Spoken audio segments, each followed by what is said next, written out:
All right, joining me now here on the Matthew Filipowicz Show is Lynn Paltrow. Lynn is the founder and executive director of the National Advocates for Pregnant Women, which you can find at advocatesforpregnantwomen.org. You can also find her on Twitter at Lynn Paltrow. Lynn, thank you so much for being on the show. Thank you for having me. All right, so Lynn, you are one of the co-authors of an amazing and frankly frightening new study entitled Arrests of and Forced Interventions on Pregnant Women in the United States from 1973 to 2005. Let's just get right to it. Tell us, what exactly did you find? Well, I think it will help just explain why we looked and then what we found. We were aware of, and I've represented some women in these cases, individual cases in which women have been arrested, incarcerated, detained, forcibly, tied down and forced to have surgery. And these are cases that would not have happened if the woman hadn't been pregnant. And generally these cases were reported as individual, isolated, rare cases.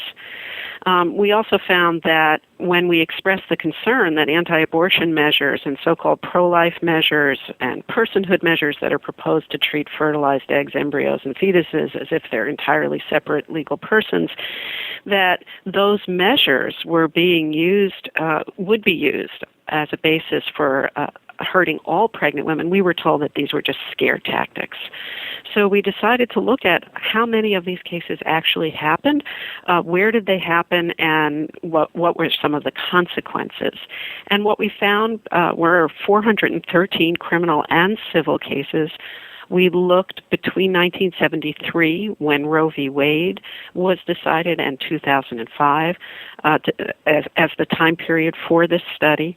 And we found that these actions, criminal and civil, happened in 44 states, the District of Columbia, and some federal jurisdictions. We know that this number is a substantial undercount because there are many indicators that there were more cases, but because they involved minors or women who were taken into custody through civil commitment or family court orders that are not publicly reported. We didn't include those because we were unable to get the formal documentation that we required for inclusion in the study. We also know that there have been at least 250 cases since 2005. So at least 250 since 2005, which we were in the 470 something for 73 to 2005. So it would appear that the pace has actually picked up even in the last 7 years or so. It's possible. I think we want to be a little bit rigorous, or a lot rigorous about the data, since we don't know really how many. Since we think the 413 is a substantial undercount it could be that it's increasing substantially. It could be that it's staying constant, but I think the key thing is that we continue to see these many cases, even though there is no state that has said women can be held civilly or criminally liable for the outcome of their pregnancies. There's no state legislature that has in fact passed a law making it a crime for a woman to continue to term in spite of a drug or alcohol problem. There's no state that has so far said women upon becoming pregnant are exempted from the protections of the Constitution. And given the fact that there is no actual formal legal authority for really any of these cases, we looked at how come they keep happening. What's the authority that the prosecutor or the hospital claims to have?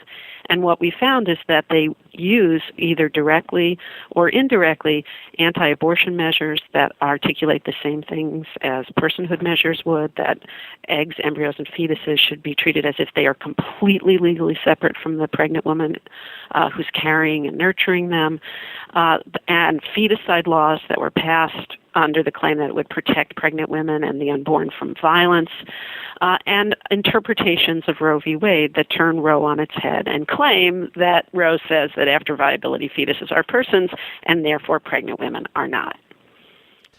Unbelievable. I came across this story on RH Reality Check where you wrote a post kind of summarizing the report that you did. Let's talk about some of just to kind of give a little bit of context of exactly what you're talking about. You list examples I mean, you said there's 470 some of these that have happened from 73 to 2005. Let's talk about some of the examples because you list a handful of them, so people can really get an idea of what we're talking about here. Like, what exactly, what are some different cases, specific cases that these women were arrested or detained or whatever? Well, there are actually 413, and I'll talk about some of the ones that actually surprised me that we had not heard of, and people do come to us, and we hear about a lot of them. So there were many that were just, they're all appalling, and these were just new. So, for example, we discovered a case from Oregon where a woman was diagnosed with gestational diabetes, a condition that occurs sometimes in pregnancy. They asked her to come in for secondary diagnostic testing. She came in once but hadn't fasted or done the required, pre-test things. She then didn't show up, and what did they do? They went and held a civil commitment hearing in which she was examined and found to be sane and not a danger to herself, and yet they still locked her up in the hospital against her will, claiming that her mental health problems created a threat to her ability to follow prenatal care orders.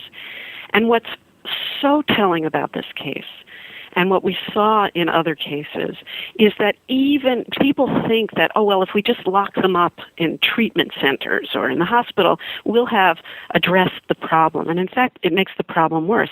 Even though she was locked up in the same hospital where they said she had not come for the gestational diabetes testing, they never carried out the test. A court eventually said it was wrong. We couldn't quite tell, but it looked like they had probably kept her imprisoned for the duration of her pregnancy.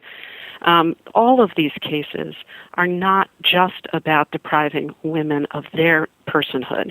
They are also about creating danger and harm to maternal, fetal, and child health because they frighten women away from treatment that's beneficial to them and to their babies, and they substitute power and punishment for actual care, as you saw in this case. In another case, in Louisiana, a woman appears at the hospital with vaginal bleeding, and they suspect that she's given birth. And they ask her what happened, and, she's not very clear or whatever, and they call the police.